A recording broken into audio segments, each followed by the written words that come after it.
माझी इच्छा होती की या सर्व लोकांनी राजकारण वेगळं ठेवायला पाहिजे होतं आणि शिक्षण संस्था किंवा ज्या गोष्टी आहेत त्या वेगळं ठरलं पाहिजे होतं. परंतु प्रत्येक वेळी इलेक्शन आली की कॉलेजच्याबद्दल बोलायचं किंवा हॉस्पिटलच्याबद्दल बोलायचं किंवा सयाजी हॉटेलबद्दल बोलतात. हे खरंच त्यांचं बरोबर चुकीचं काम आहे. कारण आज सयाजी हॉटेल जरी मी सुरुवात केली असेल, आज जवळजवळ 917 लोकांना आज तिथं आपण बिझनेस देऊ शकलो, नोकरी लावू शकलो. किंवा पर्यटक लोकांना आपण जी कोल्हापूरला आल्यानंतर एक 5 स्टार हॉटेल चांगलं पाहिजे होतं ते उपलब्ध करून देऊ शकलो. मोठमोठ्या कॉन्फरन्स तिथं आपण घेतोय, डॉक्टरांच्या कॉन्फरन्स तिथं घेतोय, हजारो लोकांना आपण तिथं नोकरी देऊ शकतोय. आता देखील माझं एक्सपान्शन जवळ 23 मजली सर्वात उंच बिल्डिंग मी सयाजीची आता बांधायला घेतलेली आहे. तिथं देखील 900,000 लोकांना अजूनही नोकऱ्या लागू शकतात.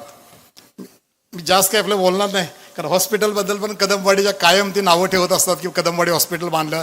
पण त्यांनी लक्ष द्यायला पाहिजे किती लोकांची सेवा त्यातून होत्या. लाखो लोकांना आज आपण हॉस्पिटलच्या माध्यमातून सेवा करू शकलो, मोफत करू शकलो. महत्त्वाचं म्हणजे दादांनी डी वाय पाटील साहेबांनी सांगितल्यापासून, आईसाहेबांनी सांगितल्यापासून मी जवळजवळ 90% ते हॉस्पिटल मोफत ठेवायचा प्रयत्न केलेला आहे. डेली जर विचार केला तर 10 ते 15 ऑपरेशन्स आपण तिथं करतोय. जवळजवळ 400 पेशंट्स ॲडमिट होत असतात, ICUमध्ये पेशंट्स असतात, प्लस CT स्कॅन असेल, MRI असेल, किंवा सोनोग्राफी असेल, हे सर्व 100% मी आजपर्यंत तिथं मोफत ठेवले. आपण सगळे बघताय त्या किती लोकांना आपण त्यामुळं सेवा होत्या.